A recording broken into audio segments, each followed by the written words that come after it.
కాబట్టి ఇప్పుడున్న ముఖ్యమంత్రి గారన్న ఇది ఆలోచించి ప్రతి జిల్లాకు నేను 20 సంవత్సరాలు చూస్తున్నా అధ్యక్ష. ప్రతి ప్రభుత్వం 1999 నుంచి నేను గమనిస్తున్నాను ఈ రాష్ట్ర ప్రభుత్వాలని.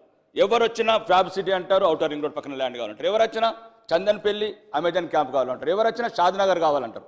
మరి మా పిల్లలు ఎట్లా అధ్యక్ష? ఆదిలాబాద్ గూడాలు ఉన్న లంబాడి తండాల పిల్లలు ఎట్లా? ఖమ్మంలో ఉన్న వెనుకబడి ప్రాంతంలో పిల్లలకి ఎట్లా ఉద్యోగాలు? ఇక్కడ ఉన్న అధ్యక్ష 40,000 కోట్లలో ఒక 10,000 కోట్లకు మీరు పెట్టండి, కండిషన్స్ పెట్టండి ఇనిషియేటివ్. అదొకటి అధ్యక్ష మీ ద్వారా. మూడోది స్కూల్స్ హాస్టల్స్. ఈ మధ్యన 2 నెలల నుంచి అధ్యక్ష నేను మొత్తం స్కూల్స్ హాస్టల్స్ తిరుగుతున్నాను అధ్యక్ష. ఎటువంటి మౌలిక వసతులు లేవు అధ్యక్ష. మన ఊరు మనబడి స్కీమ్ కింద ఇంతకుముందు సగం పనులు కొన్ని జరిగినాయి, కొన్ని జరగలేదు. 90% చోట పనులు జరగలేదు. ఎందుకు కారణం అని అడిగితే బిల్లు రావట్లేదని కొందరు, సగంలో కట్టేసామని కొందరు. కాబట్టి స్కూళ్ళు ఇవన్నీ ఒకటి అధ్యక్ష. CC roads, drainages, NREGS funds కూడా బిల్లు రావట్లేదని అంటున్నారు అధ్యక్ష. గ్రామాల్లో ఉన్న మౌలిక వసతులు అవే అధ్యక్ష. వాళ్ళు ఇక్కడ హైదరాబాద్ అవ్వాల్సిన ఏం కోరుకోవట్లేదు అధ్యక్ష. షాపింగ్ మాల్ కోరుకోవట్లేదు, వాళ్ళు ఇంకా పెద్ద పెద్ద బంగ్లాలు కోరుకోవట్లేదు. చిన్న చిన్న 2 minutes అధ్యక్ష. నేను ఓన్లీ ఒక్క నిమిషం అధ్యక్ష. అన్న ఒక్క నిమిషం అన్న ప్లీజ్. రెండోది ఇరిగేషన్ ప్రాజెక్ట్స్ అధ్యక్ష. మా దగ్గర కొన్ని ఆగిపోయినాయి. ఈ ప్రభుత్వం రాగానే వెళ్ళి భారీ నీటిపారుదల శాఖ మంత్రికి వెళ్ళి కలిశాను అధ్యక్ష. ఒక 3 గుంజిలి, కమటం, మచ్చర్ల ఒకటి ఉన్నది ఆపేశారు అధ్యక్ష. మీ ద్వారా కోరుతున్నాను ఉన్నది నడవనివ్వండి అధ్యక్ష. దాని ద్వారా చిన్న చిన్న పల్లెలు, పచ్చటి పొలాలు నిండుగా ఉండాలంటే ఇట్లాంటి ఆపకండి, వెంటనే మొదలుపెట్టే మీ ద్వారా చెప్తున్నా అధ్యక్ష. చివరిగా ఈ ఆర్టీసీ బస్టాండ్ అధ్యక్ష మేము చిన్నగా ఉన్నప్పుడు కట్టారు అధ్యక్ష. ఆర్మూర్లో మా తాత ముత్తాతలు దానికి ల్యాండ్ అక్విజిషన్ కింద కొద్ది ల్యాండ్ వస్తే ఇంతకుముందున్న ప్రభుత్వంలో మాజీ శాసనసభ్యుడు షాపింగ్ మాల్ కట్టుకున్నారు అధ్యక్ష. నేను వచ్చిన తర్వాత దాని మీద సంబంధిత సంస్థలని ప్రెషర్ చేస్తే 3.5 కోట్లు ఈ గౌరవ ప్రభుత్వం వసూలు చేసింది అధ్యక్ష. సంతోషం.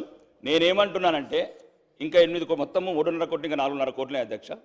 ఈ 8 కోట్ల రూపాయలతో మాకు ఒక మోడల్ బస్ స్టాండ్ కట్టాలని, ఒక మోడల్ బస్ స్టాండ్ కట్టి మా తాత ముత్తాతలు ఏది కోరుకొని ల్యాండ్ అక్విజిషన్ ఇచ్చారో, ఒకవేళ ఎట్లయితే ప్రైవేట్ కార్పొరేషన్స్ కూడా డెవలప్ చేస్తున్నారో ఒక కార్పొరేషన్ క్రియేట్ చేసి ఒక మోడల్ బస్ స్టాండ్ కట్టి తెలంగాణకి తలమానికంగా ఈ షాపింగ్ మాల్ ఛార్జీతో కూడా ఈఎంఐగా కన్వర్ట్ చేయొచ్చు అధ్యక్ష. ఇంకా ముఖ్యంగా ఇక లాస్ట్ చెప్తాను అధ్యక్ష, ప్రోటోకాల్ ఇష్యూస్ అధ్యక్ష. దయచేసి మీ ద్వారా మీకే చెప్పుకోవాలి. ప్రోటోకాల్ చాలా మొదటిసారి శాసనసభ్యుడిగా ఎన్నికైనందుకు చాలా అవమాన పాలవుతున్నాం. ప్రోటోకాల్ సిస్టంలో అధికారులను అడుగుతున్నాం. నేను ఒకటి చెప్తున్నాను అధ్యక్ష, ప్రతీకారం కోరుకుంటుంది. మీరు ఇంతకుముందున్న ప్రభుత్వం మీ మీద కక్ష తీర్చుకున్నది, దాన్ని తీర్చుకొని పర్వాలేదు. మేము మొదటిసారి శాసనసభ్యులుగా ఎన్నికైనాం అధ్యక్ష.